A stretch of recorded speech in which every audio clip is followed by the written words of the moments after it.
The Nabi sallallahu alaihi wasallam said, "Tasna'u li dha'in aw tu'inu akhraq." That you help a person who is incapacitated or support someone who is unskilled. And he said, "O Nabi of Allah, in dha'aftu an dhalik, if I'm unable to do that." Then Nabi sallallahu alaihi wasallam said, "Tada'u an-nasa sharrak." That save people from your harm. And if you do that, then that is a form of charity on your behalf. Al-Muslimu man salima al-Muslimuna min lisanihi wa yadihi.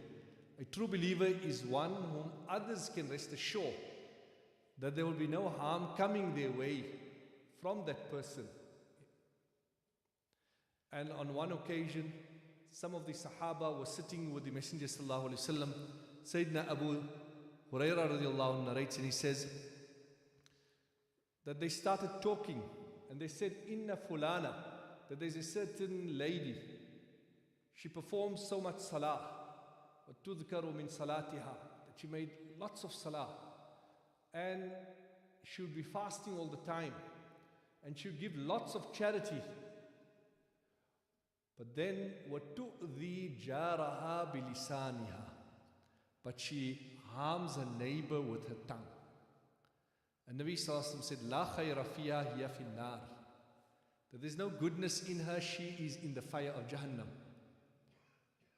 And on the other hand, another lady was spoken about, that tusalli al-maktuba, she only performs the fard salah, and she gives charity very rarely. Wala tu'dhi ahad, but she doesn't harm anyone. And Nabi sallallahu alaihi wasallam said, "Hiya fil jannah," that she will be in Jannah. So what we gauge from these narrations is that as believers, it should never be that in any way whatsoever we should be causing harm to anyone else, intentionally or inadvertently. And one of the ways that we tend to cause harm to others is via our tongues. مَن يَضْمَنْ لِي مَا بَيْنَ لِحْيَيْهِ وَرِجْلَيْهِ أَضْمَنُ لَهُ الْجَنَّةِ. Nabi sallallahu alaihi wasallam said, "Whoever gives me the guarantee of what is between the lips and between the legs, meaning the tongue and the privates, I will give him guarantee of Jannah." When Nabi sallallahu alaihi wasallam was asked what will cause most people to enter Jannah, he said, "Taqwallah wa husnul khuluq." Taqwa and good character. And when he was asked what will cause most people to enter into Jahannam, he said, it is the tongue and the privates. Every morning that we wake up, al-a'dha'u kulluha, all the limbs of the body, tukaffiru lisan, calls out to the tongue and says that our end result is attached to you. فَإِنِ اسْتَقَمْتَ اسْتَقَمْنَا, if you are in order, then istaqamna, we will be in order. وَإِنِ اعْوَجَجْتَ اعْوَجَجْنَا, and if you are crooked, then we will be crooked. So understanding the gravity of the words that we utter, that it's not just words. Sometimes a person says, "I was just venting, I needed to rant." But words are not futile. وَإِنَّ عَلَيْكُمْ لَحَافِظِينَ, that there are angels recording everything that we say.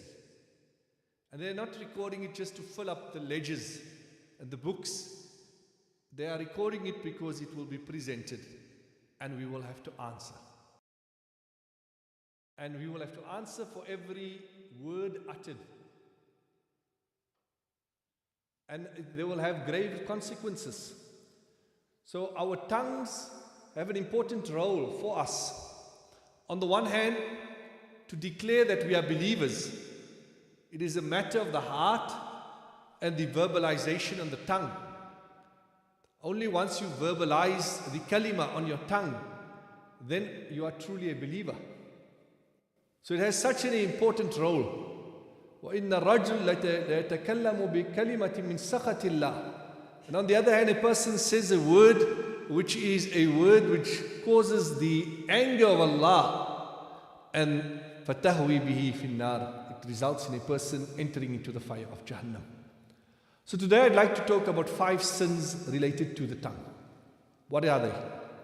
The first is to insult someone. لا يسخر قوم من قوم عسى أن يكونوا خيرا منهم. That no people should mock at another people because perhaps they are better than you. ولا تلمزوا بالألقاب. Don't call people by names that they do not like.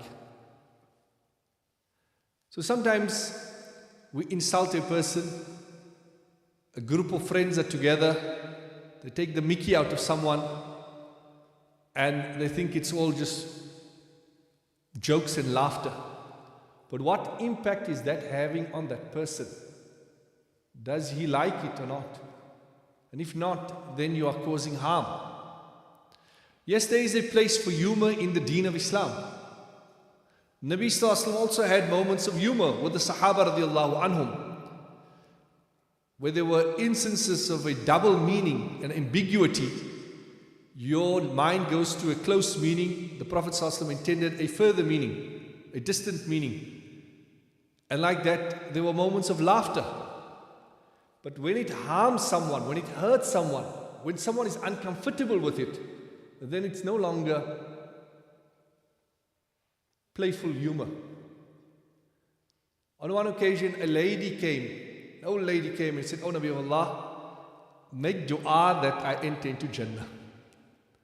And Nabi Sallallahu Alaihi Wasallam said, "Old ladies will not enter into Jannah." So the lady turned around almost crying, thinking that now I'm not going to go to Jannah. And then Nabi Sallallahu Alaihi Wasallam said, "No, call her back and tell her, Inna ansha'nahunna insha'a faja'alnahunna abkara uruban atraba." That she will not enter into Jannah as an old lady, she will enter as a young lady. So obviously you can imagine for this lady now, this type of an interaction where the Prophet is saying that she will enter into Jannah as a young lady. It was a moment of humor, the play on the words of how she will enter into Jannah. But it was something that brought her closer. Imagine when she would narrate this incident later on, with how much attachment and how honored she would feel. And we sometimes have humor where we commenting about a person's perhaps skin color, or the size of their body, or their ethnicity, their background, or something about their behavior. And then the person feels bad about that. وَلَا تَنَابَزُوا بِالْأَلْقَابِ بِئْسَ الْإِسْمُ الْفُسُوقُ بَعْدَ الْإِيمَانِ. So that is the first thing that we need to be wary of. That yes, we have a place for humor, but it shouldn't be at the expense of someone else, and it shouldn't be that it leaves someone feeling bad. The second thing is vulgar language, obscene language. Our language should be appropriate. وَقُولُوا لِلنَّاسِ حُسْنًا. Speak in a beautiful manner. وَقُلْ لِعِبَادِي يَقُولُوا الَّتِي هِيَ أَحْسَنُ. Very often the Messenger ﷺ would begin his khutbah and he would recite this particular verse, وَقُولُوا لِلنَّاسِ حُسْنًا. قُولُوا قَوْلًا سَدِيدًا. Say that which is upright. And that is a reminder for us that we should be dignified and we should be honorable in the type of language we use. لَيْسَ الْمُؤْمِنُ بِالطَّعَانِ وَلَا اللَّعَانِ وَلَا الْفَاحِشِ وَلَا الْبَذِي. That a mu'min is not one who insults or curses, nor is he one who uses obscene language or vulgar language. So vulgar language is a no-no for a believer. And sometimes when we're angry, we tend to resort to using vulgar language. Sometimes when we want to display authority, we think that using a harsh tone or using vulgar language may put us in a position of authority, showing our superiority over others. لَيْسَ الْمُؤْمِنِ. It's not becoming of a mu'min. لا ينبغي المؤمن أن يكون فاحشا. That a mu'min is very dignified in his speech. And we see that, one of the things that almost universally brings out colorful poetry is when people are driving badly. Then you'll find that, people get upset and start being vulgar. They say that on the road, if you're not the one swearing, then perhaps you're the one being sworn at. So, at all times, it's not cool to use vulgar language in your way of speaking. One should abstain from that. So that is the second thing that one should be wary of. The third is backbiting. Backbiting, as we all know, is to speak about someone in a way that the person wouldn't like if they were present. The person is present and they wouldn't be comfortable, and you wouldn't be comfortable saying that, then that is backbiting. And the verses of the Noble Quran are clear. وَلَا يَغْتَبْ بَعْضُكُمْ بَعْضًا أَيُحِبُّ أَحَدُكُمْ أَن يَأْكُلَ لَحْمَ أَخِيهِ مَيْتًا فَكَرِهْتُمُوهُ. That you should not backbite one another. That would you like, أَيُحِبُّ أَحَدُكُمْ, one of you, to devour the corpse of your fellow Muslim brother? فَكَرِهْتُمُوهُ. You wouldn't like that. So therefore you should abstain from that. On one occasion there was an instance where there were two ladies who were out on an expedition with the Messenger ﷺ, and everyone was talking about the difficult fast they were enduring. And Nabi ﷺ said, no, they're not really fasting. And then he called for them, and they brought forth a bowl, and Nabi ﷺ presented to them and said they should vomit. And when they started vomiting, there were pieces of flesh and blood that came out. And then Nabi ﷺ said they abstained from that which Allah made allowed under normal circumstances, but they got involved in that which is prohibited under all circumstances. They were abstaining from food, but they were speaking about people and devouring their flesh. And the reality is that, we as humans, when we communicate with others, then it is an observation that has been done from a psychological point of view, is that 65 to 80% of our conversations will inadvertently center around someone else. When you're talking to someone, then you will be talking about someone else, what they did, what needs to be done, what that person said. So naturally we will talk about other people.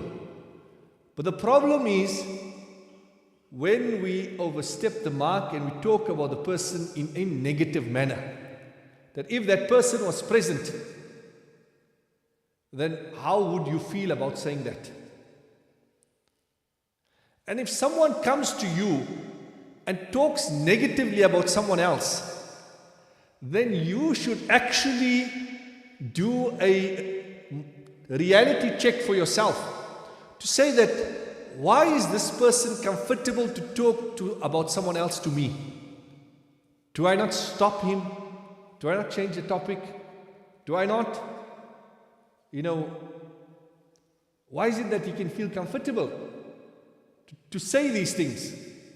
And on the other hand, if someone comes and talks about someone else to you, then perhaps that person is going to someone else and talking about you. So we will talk about others, but rather it should be in a positive light. Yahya bin Mu'az al-Razi, rahimahullah, said that if you cannot benefit a person, do not harm them. And if you cannot praise them, do not criticize them. On one occasion, some of the Muhajirin had come to the Messenger ﷺ and said, O Nabi of Allah, we have our Ansar brothers who we do good deeds, they do good deeds. We perform salah, they perform salah. We engage in dhikr, they make dhikr. We recite tilawah, they recite tilawah. But they have wealth, and they give charity with the extra wealth, and that gives them the edge. They will be on a higher position. So tell us something which can compensate for that disparity. And Nabi Sallallahu Alaihi Wasallam said that after every salah, recite 33 times Subhanallah, 33 times Alhamdulillah, and 34 times Allahu Akbar. And if you do this, you will go ahead, and no one will catch up with you except those who do the same action.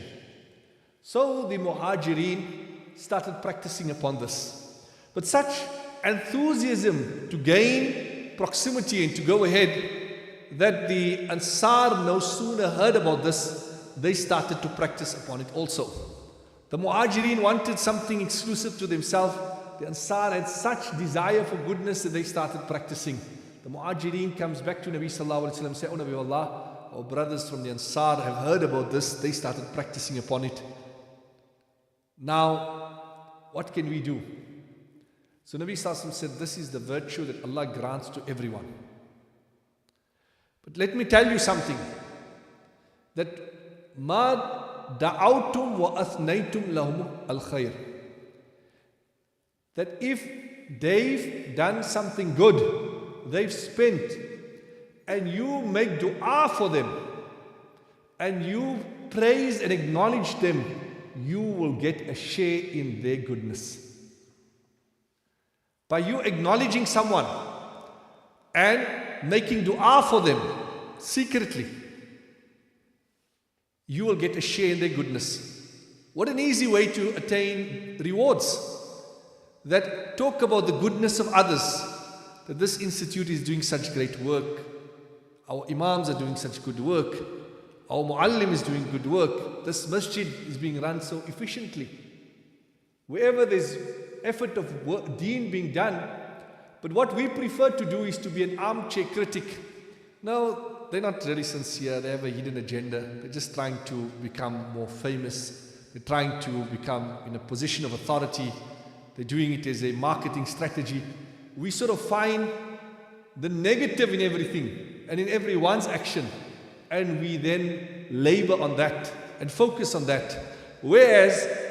And by doing that, we destroy our actions. Whereas, on the other hand, if we find the goodness and we focus on the goodness and we promote the goodness, we will get reward for simply, we'll get a share in the reward of the good work that others are doing by acknowledging it. So, وَلَا يَغْتَبْ بَعْضُكُمْ بَعْضًا. Do not backbite. Speak positively. And by speaking positively, you will attain that reward. If someone comes and backbites about someone to you, then you need to check yourself to say, why is this person comfortable talking in this manner in my presence? The fourth sin attached to the tongue that we should be wary of is linked to backbiting, but it is carrying tales, namima.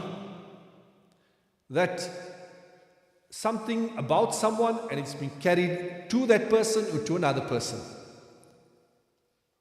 Nabi Sallallahu Alaihi Wasallam passed by to Qubur and he said they are being punished, and they are being punished for what you do not deem as something severe, but it is indeed severe. The one was reckless and negligence with regards to urine drops. He never took care that it is compulsory upon every person to ensure that all urine drops are adequately discharged, and whatever is necessary steps that need to be taken for that. And then only do you proceed to make your wudu. So these people were negligent in this regard. And the second is that the person would carry tales from one to the other.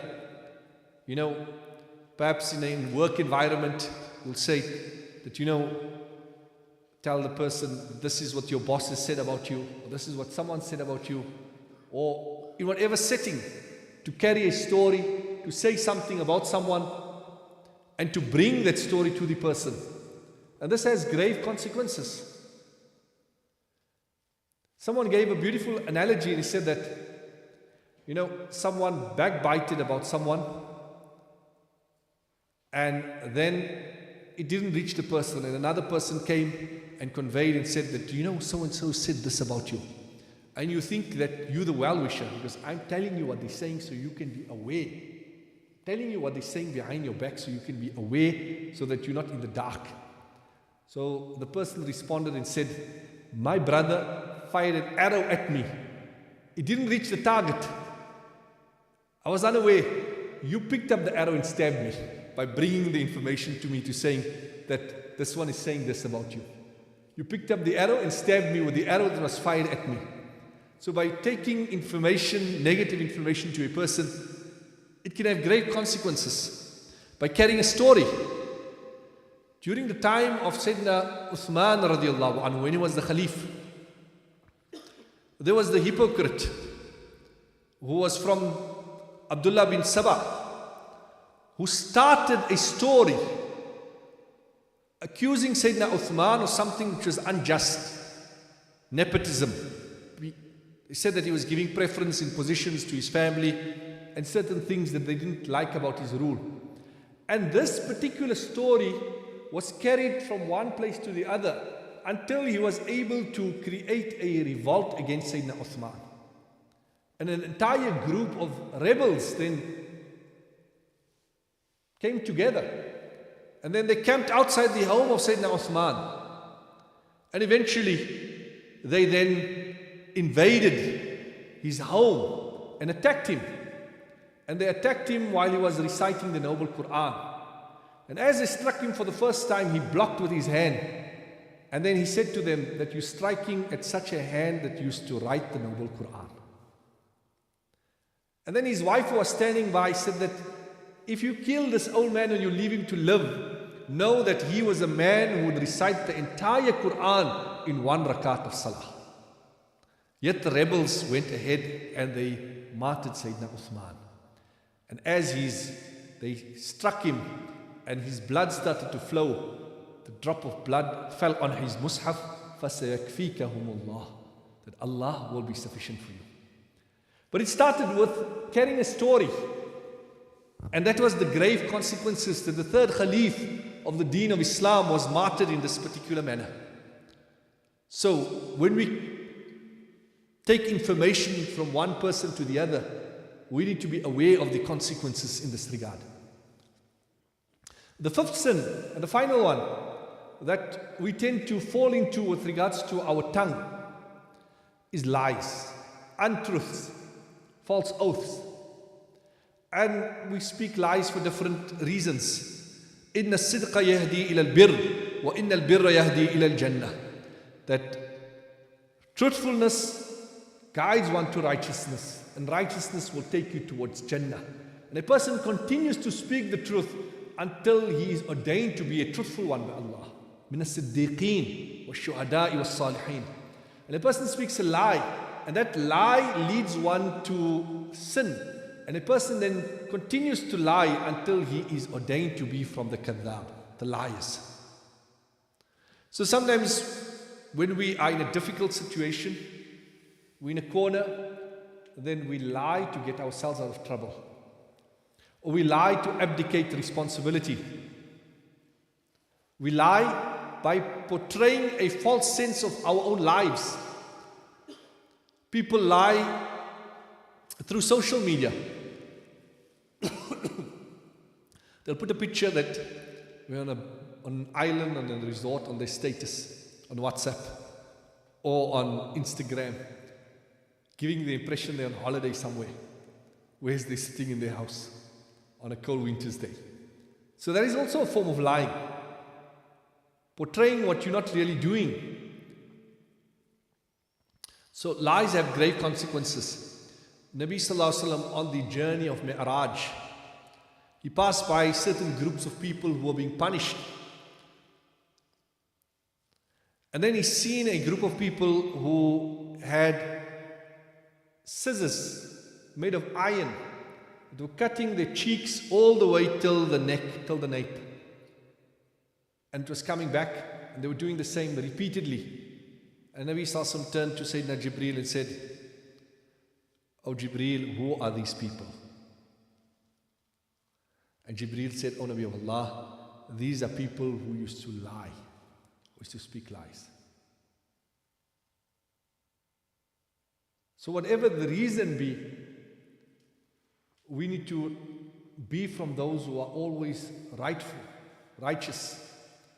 Sometimes we lie with regards to our financial affairs. Sometimes we lie with regards to different aspects of our life. Let it be that we are genuine, that what you see is what you get. That we're not from those, they say that in the world there are 8 billion people, but essentially there are 16 billion faces. People have one face they show you and one face behind your back. So we need to be aware of the different sins attached to the tongue. Because while we abstain from food in the month of Ramadan, Ramadan is also a time for us to train ourselves and to train our tongues, the taming of the tongue, so that throughout the year we then continue to gain greater closeness to Allah and abstain from the different sins that we tend to fall into. The words that we utter have great value. There's an incident that occurred during the time of Sayyidina Umar radiallahu anhu, where there was a boy who inadvertently took the life of a man. And because of the circumstances, the case was brought to the court. And the court then passed a judgment that the boy's life needs to be taken as retribution. The boy then asked for some time, and he said that he needs to tend to affairs that he has to settle. The man whose life he had taken had 2 sons. So they had brought the case to the court. So the boy then asked for 3 days respite, that he wants to settle some matters. There's some money outstanding that needs to be given to his younger brother that has been left as inheritance of his father. They need to give him 3 days and he'll come back to deal with the sentence and to receive the punishment that needs to be met out. So the judge said he can leave for 3 days on condition that someone stands guarantee for him, that if he doesn't come back, then the punishment will be given to this person. So the boy stood up in the court and he asked, who will stand guarantee for me? And there was no response. And eventually the Sahabi, Sayyidina Abu Dhar al-Ghifari radiallahu anhu, stood up and said, I will be guarantee for this boy. The boy then left to attend to his affairs. He needed to come back after 3 days. Everybody was anxious to see what is going to happen. Will he come back on time? Will his punishment be met out? If he doesn't come back, then Sayyidina Abu Dhar al-Ghifari will have to be executed. So the first day passed, there was no trace of the boy. The second day, no trace. The third day, no sight of the boy. Everyone then was told that, the third day only terminates with the setting of the sun. So people then gathered in the court to see what will happen. Will the Sahabi be executed because he was the guarantor for the boy? And everyone's waiting. And moments before the day comes to an end, the boy then returns. And he presents himself and he says, I've attended to my matters and now the punishment can be met out to me. Before the punishment is given to him, Sayyidina Umar radiallahu anhu asked him that, you went away and you were at your own liberty, you were free. If you did not come back, then there was nothing we could do to you. You could have escaped. Why did you come back? So he said that I had given my word that I would come back. And if I had not come back, then it would be said that a mu'min had given his word and he had not fulfilled his word. So therefore, I did not want that it be said that a mu'min has given his word and he did not fulfill his word. For that reason, I've come back. Nabi Sayyidina Umar radiallahu anhu then turns to Sayyidina Abu Dhar al-Ghifari and he asks him that, did you know this boy from before? And he says, no. He says that, why did you then stand guarantee for him, knowing that if he did not come, there was a possibility that your life could be taken? So Sayyidina Abu Dhar al-Ghifari said that this boy was standing here and he asked for help and nobody was responding. And I did not want to go down in history to say there was a Muslim who was asking for help and there was no one to respond to his help. Simply to avoid that, I put myself forward.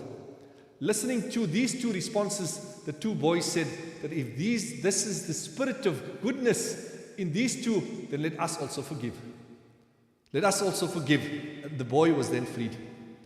But the point of reference is the value of the word of a believer. That we should understand that what comes out of our mouths, مَا يَلْفِظُ مِنْ قَوْلٍ إِلَّا لَدَيْهِ رَقِيبٌ عَتِيدٌ, that there are two angels and that we should uphold that. So in conclusion, what we need to do is, every time we want to speak, let us for a moment think and say that, what am I saying? Is it useful? Is it useless? Is it hurtful? Is it helpful? Let us analyze. Let's take a moment and ask, what am I about to say? How will it benefit? How will it harm? Let us think about that. If I do not say these words, what would be the consequences? And if I do say them, what is the consequences? Man sakata najah.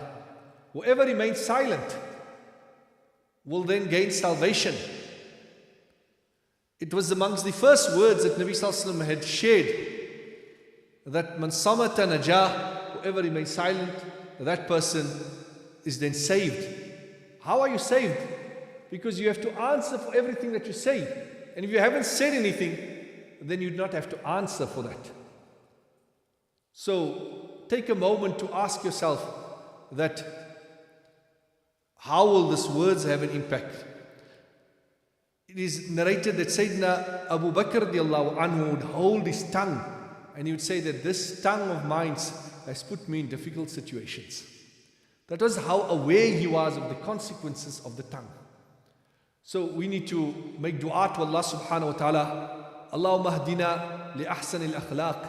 Allah, guide us to good character, because there's none that can guide us to good character except you, and turn us away from evil character, because there's none that can turn us away from evil character except you. The 5 sins that we need to be wary of: insulting and making disparaging comments to people in front of them. That is the first.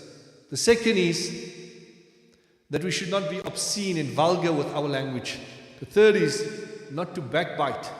The fourth is to not carry tales. The fifth is always speak the truth, avoid lies. May Allah Rabbul Izzah make us from those who are sidqul lisan, who are from those who speak good words. Ittaqun nar walau bi kalimatin tayyibah. Fear the fire of Jahannam even if it is with a good word, with one word.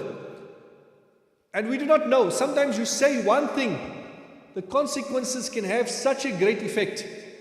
A great scholar of the recent years, Allama Birzali rahimahumullah, his student was Imam Dhahabi. And Imam Dhahabi says that I was a young boy and I had written down something and I presented it to my teacher. And he said, Ya walad ka'anna khattaka tushbihul muhaddithin. That, oh young boy, your writing style is like the muhaddithin. And Imam Zahabi said that created the desire for me to learn hadith. And he became one of the great scholars of the 7th or 8th century. A statement that encouraged one person. And that was the consequences. That was the effect. Imam Bukhari rahimahullah talks about himself and he says, we were in the class of Imam Ishaq Rahway. And Imam Ishaq Rahway said that it is my hope that one of you will gather a book with the authentic ahadith. And Imam Bukhari rahimahullah said that when my ustad said that, in my heart it came that let me be the one. And Allah accepted the dua. And he had compiled Asah al-Kutub ba'da kitabillah, the most authentic book after the book of Allah. So may Allah Rabbul Izzah accept our sitting here. Allah give us the ability to utilize the faculty of speech in a way that is pleasing to Him. Wa akhir da'wana and alhamdulillahi rabbil alameen.